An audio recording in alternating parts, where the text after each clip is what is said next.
Doing a little something different right here, man. We bringing back the CamJNetwork Daily Podcast, man, where we're gonna be covering the hottest topics in sports and entertainment, and we're gonna stay consistent with this, man, for sure, man. And as you see, the main topic at hand is Kevin Durant officially a Houston Rocket, man. So let's go ahead and get into it. And before we start, man, make sure y'all like and comment on this video for sure, man. And if you ain't subscribed to Cam Network, make sure you subscribe to the channel, man. We working, man. We definitely working. And if you also want to support the channel, you can support the channel through Cash App, $ Cam J Network, and it would surely be appreciated from anyone for sure, man. And let's get to the video, man. So Kevin Durant. The first 17 trade in NBA history right here, man. You got Jalen Green, Dylan Brooks, and a couple other players going to the Phoenix Suns in the second round pick. Kevin Durant and Clint Capella. They both won in Houston. Brooklyn get two second rounders. Golden State, they getting a couple of players. Atlanta Hawks, they got a second round swap. And David Roddy and Cash. And the Lakers, they're getting Adu Thero right there. And very interesting, man, for as Kevin Durant on the half of his career getting traded to the Rockets right here. And this was a statement from Kevin Durant right here. He says, my time and my time in Phoenix has come to an end. All these stops along the journey have impacted me in a positive way.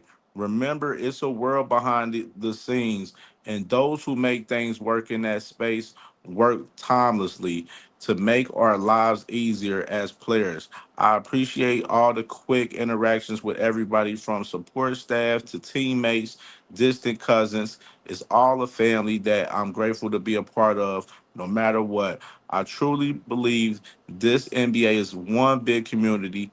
Much love to Arizona. Houston, I can't wait. So that was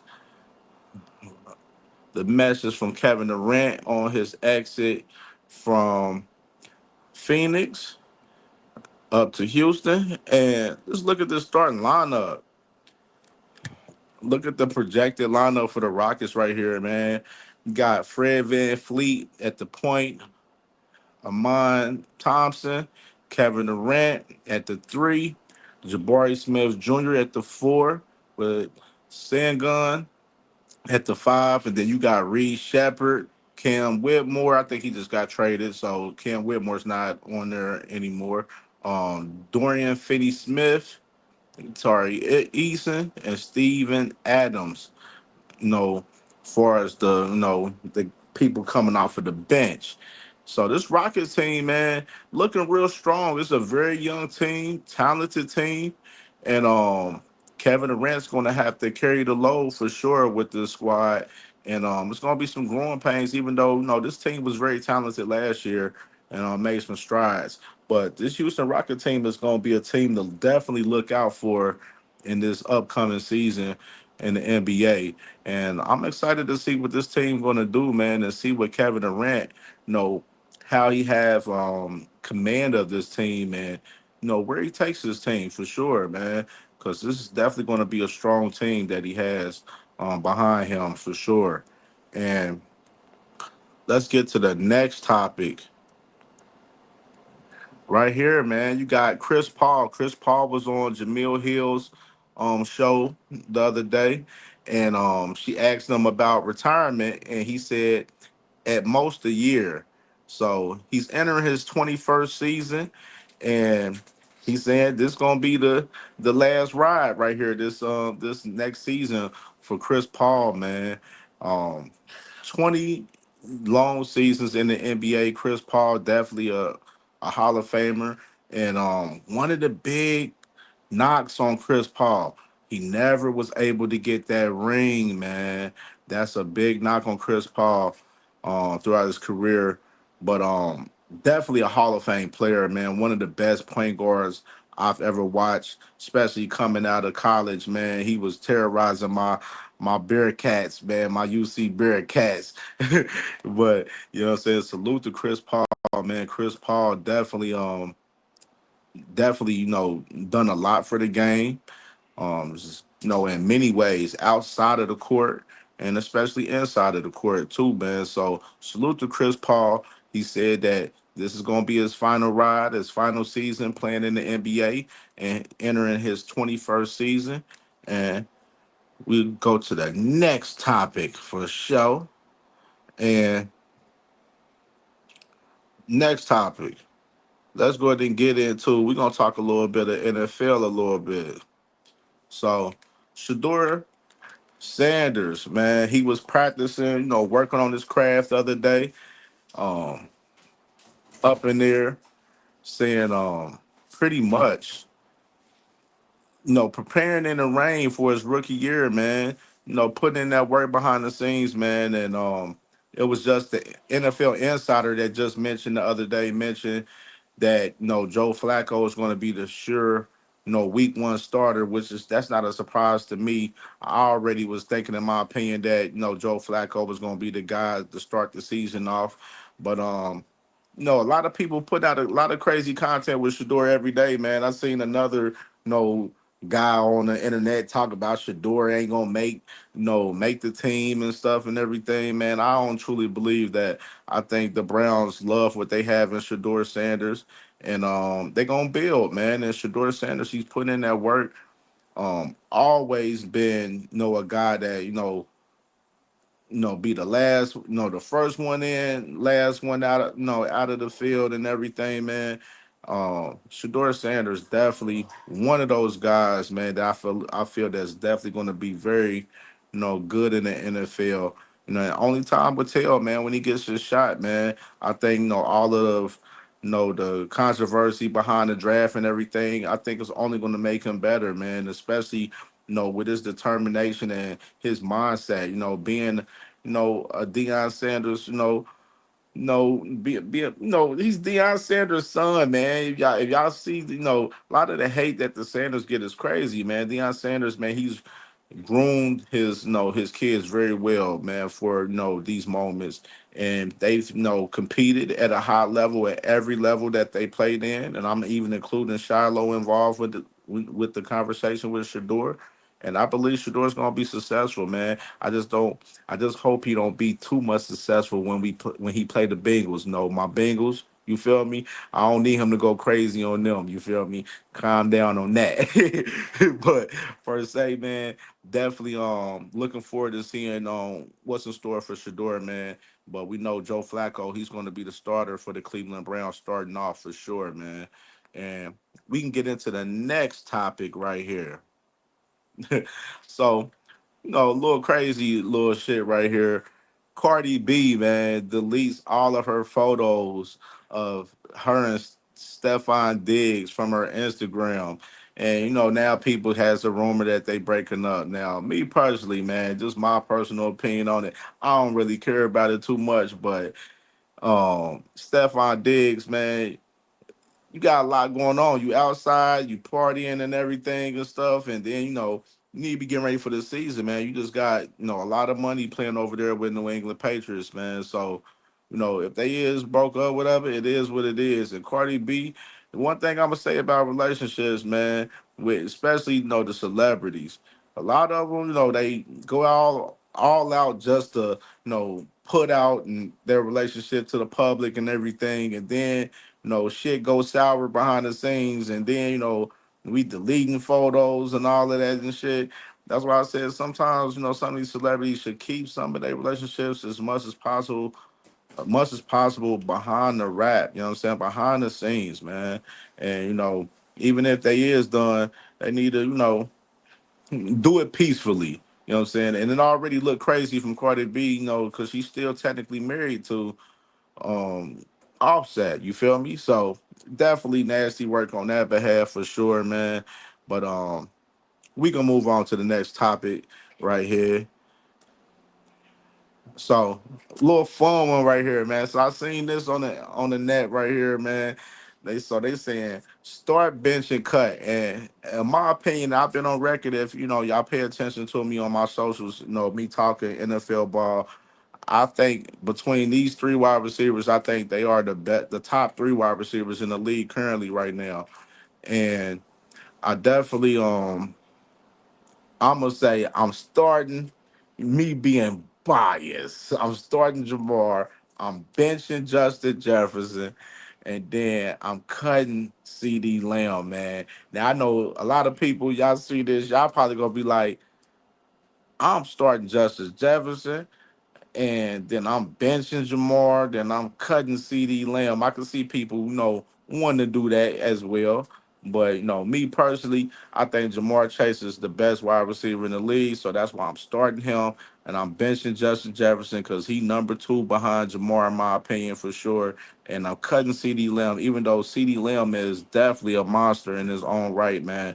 Definitely the third wide receiver on my list in the league for sure, man.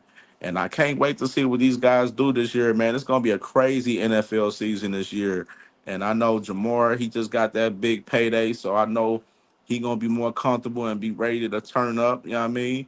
And we're gonna see a solid year, possibly from all three of these guys again this year, man, for sure, man. So salute to them three guys, man. But I'm starting Jamar Chase, I'm cutting Justin Jefferson, and I'm benching Justin Jefferson, my bad, and I'm cutting CD Lamb. That's what it is right there, man. So let's get into a little bit of other news right here. So we get in talking a little boxing real quick. So it's fight week for the ladies. The ladies, man.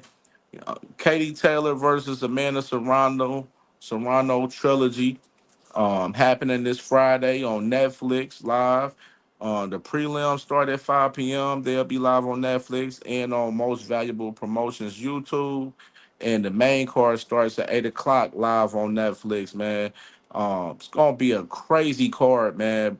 These two women, this their third fight between Katie Taylor versus Amanda Serrano.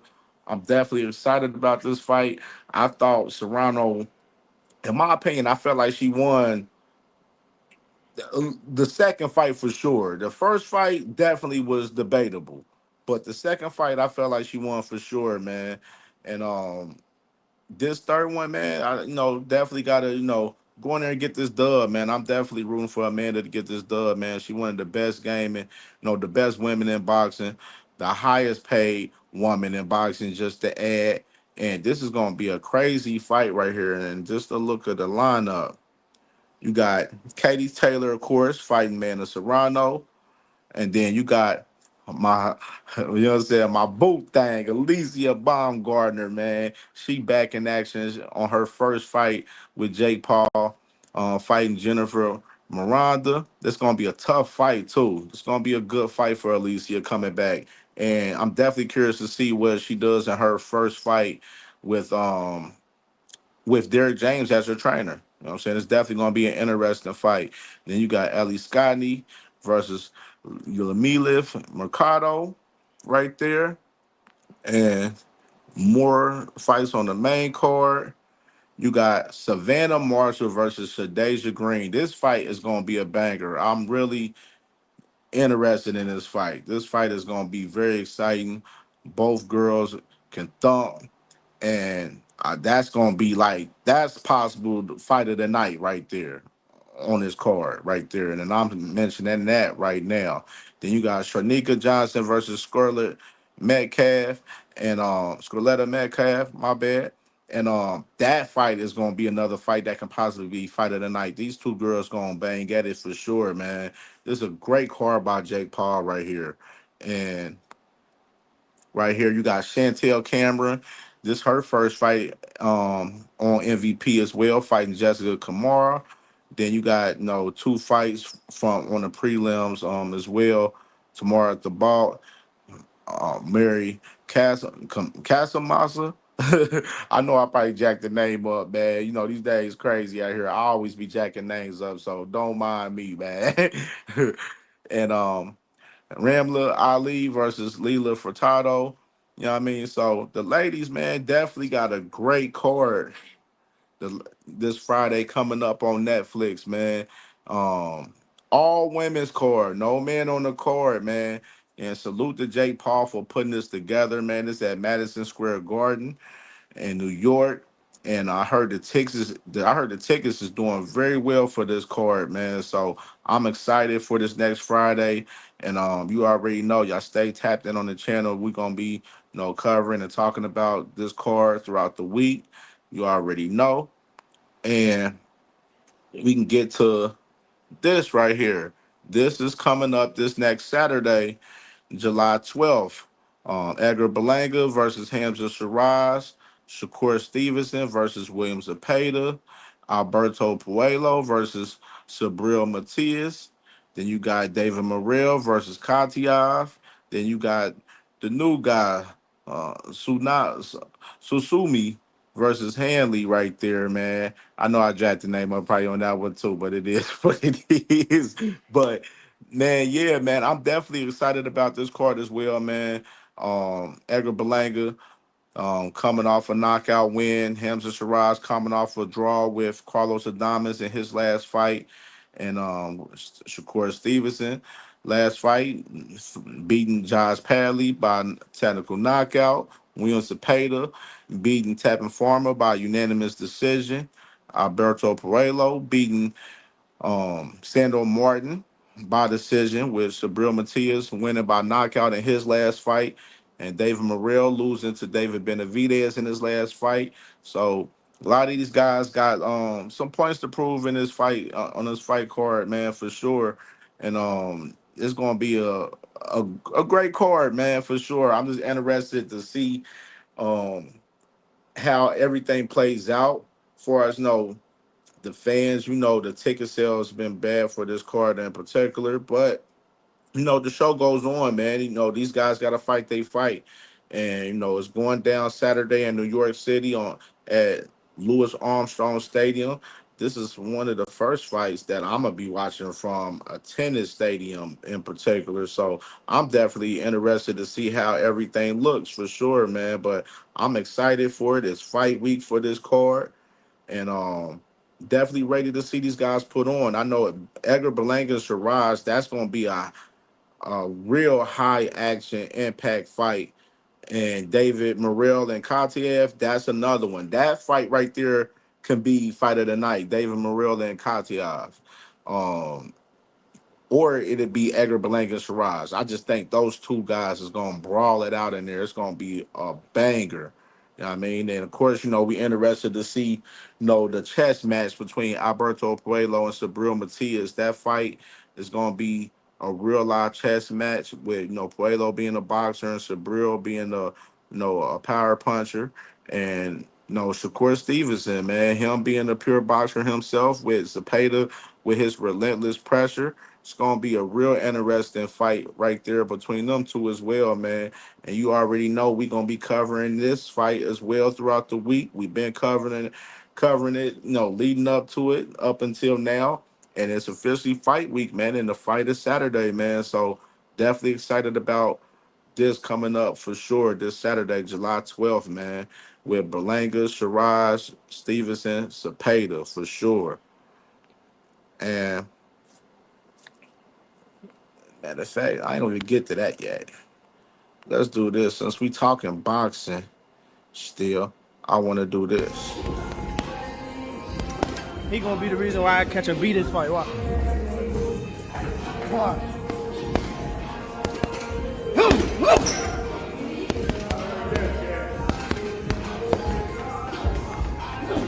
Champ ain't lying. That joker there gonna be the reason he catch a body. I'm telling you, man. OD. You already know. You already know. Talking about we on PEDs. We on the ASP. Let's go. Let's go. Get him off. Get out of here. They ain't seen nothing yet. Woo! Woo! Gentleman monster, baby. There you go. Uh, uh.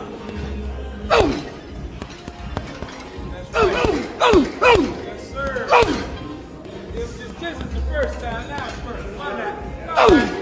Why not make your So there you got it right there, Lamont Rose.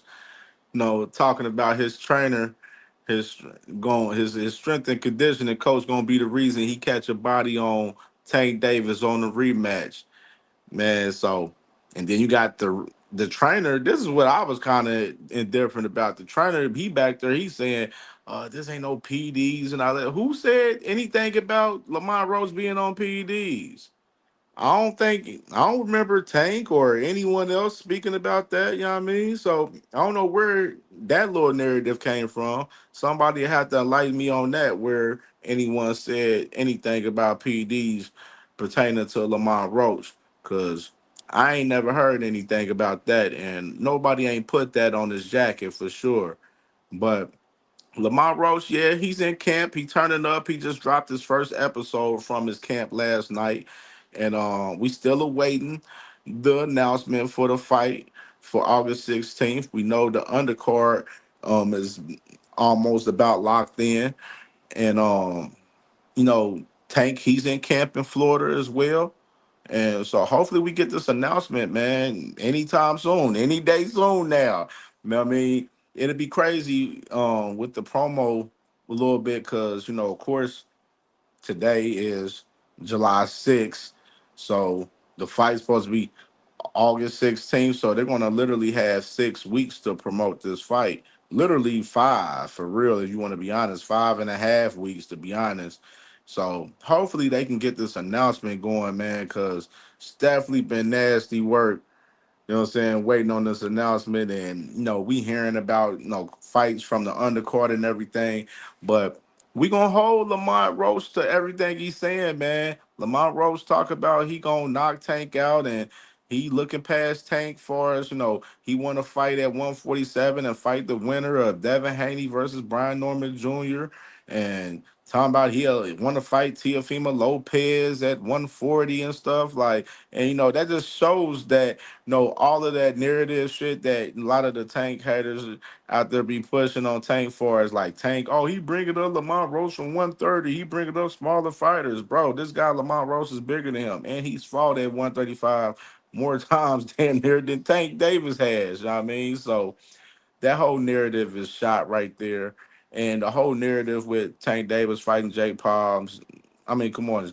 Jake Paul said the weight was going to be 195, and you got y'all guys out here still talking about that shit. That's why y'all hear me. I don't never talk about Tank Davis versus Jake Paul. It's pointless to talk about it because it ain't going to never happen. But we know this rematch is in play. And if they was to push it back, I don't know what month they would have it if they was to push it back, honestly, man. I know they probably wouldn't want to do September because you got Canelo versus Bud that month, unless they saying, fuck it, we going to compete with them. And or they gonna push it back into October, which is October is a heavy month with football. College football is in play, NFL is in play. So I don't know what they're gonna do if they would be able to push it back, but both guys are in camp, and hopefully we get this fight, going for August 16th. I don't think it needs crazy promo, honestly, because it's already built in and built up. In my opinion, I would like to see a press conference and see something, but I don't think they need no 2, 3 city tour to promote this fight personally. You know what I'm saying? Once them tickets and everything go on online, a lot of the fans gonna be out for this one for sure. They're gonna pop out. It look like PBC right now is real live trying to, hold back on an announcement so they can get the sales up as much as possible for Pacquiao and Barrios. And I heard those sales was doing well at first, but now they're kind of slowing down. It's not, too much picked up from a lot of fans a little bit. A lot of fans looking like they waiting for that announcement, and I'm one of them as well. And hopefully we can get this fight with Tank Davis and Lamont Roach August 16th. But the fight is locked in. All of the Tank Davis didn't sign the contract, bro. Lamont is on record. I even had a video on my channel showing Lamont on record saying that everything's locked in. And then Lamont Roach, he been on Twitch saying that, the fight is locked in August 16th. Everybody around is saying August 16th, so I'm going with what everybody else, pertaining to, the fight, what they saying August 16th. You know what I mean? So definitely a stay tuned in on it for sure. And let's get to my last. Well, not my last, but I got two more topics right here, man. So, July 4th, man, the man Drizzy Drake, man, had episode 1 for Iceman. He has an upcoming album called Iceman coming up, and he dropped his first song called "What Did I Miss" on the episode on live on YouTube, man, and it was crazy, man. Daggone Drake, he in his bag, man. He back in his bag, man. Boy was throwing subs at LeBron on there, throwing subs at, all of the haters, all of the guys that, betrayed him. He felt, in amongst, the whole beef between him and Kendrick Lamar and everything. And he coming back with a vengeance, man.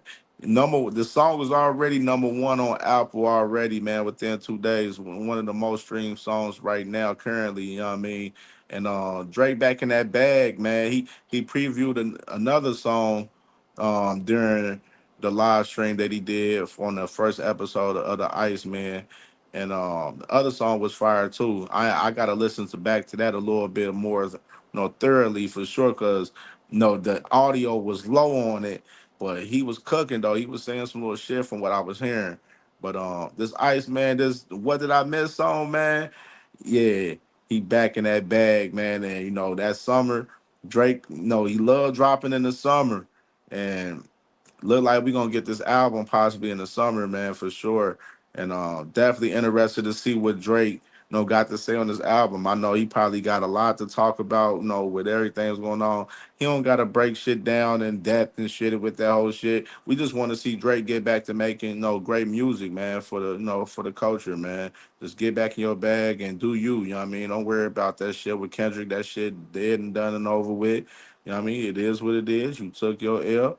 It is what it is, man, for sure. But What Did I Miss? One of the best songs out right now, man. So definitely tap in with Drake on the new song, What Did I Miss? And looking forward to the upcoming album, The Ice, man, for sure, man. And next topic right here. This is my last one right here. And I gotta give a special shout out to my dog, Matt Ponatowski, man, from Moeller High School out here in Cincinnati, Ohio, man. My dog just committed to Moeller. Not Moeller, my bad. He just committed to Kentucky, University of Kentucky for football and baseball, man. He's one of the top 20 players in the country in baseball in high school. A lot of major league teams looking at him and everything, and he's a top 10 quarterback in the country in football in high school as well, man. And just to show y'all a little bit of my boy on the football side, I did a CamJNetwork prospect watch video on him a couple months ago, and here it go right here. CamJNetwork Prospect Watch, episode 22, featuring my boy Matt Ponatowski, 4-star quarterback out of Moeller High School, 2026 class, 6'2", 195 pounds.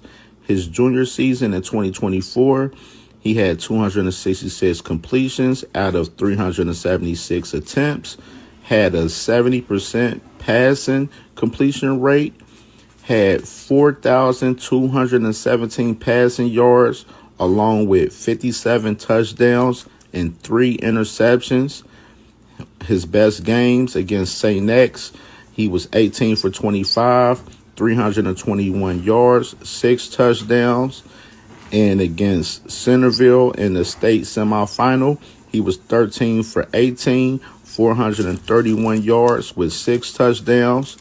He was named Mr. Ohio Football Player of the Year, Ohio Gatorade Player of the Year, Ohio Max Preps Player of the Year, Division One Offensive Ohio Player of the Year, GCL Conference Player of the Year, and he's also ranked 16 in Baseball America. He plays baseball. He's a shortstop, and he wants to play baseball and football into college. And he also has 14 college offers from UK, UC, Michigan, Duke, Texas A&M, Maryland, Arkansas, Virginia Tech, and more. And I'm excited to see what Matt Ponatowski does for his senior year. This man is an absolute baller and can make all the throws, athletic, and we out. Yeah, man. Yeah, that was my dog right there, Matt Ponatowski, man.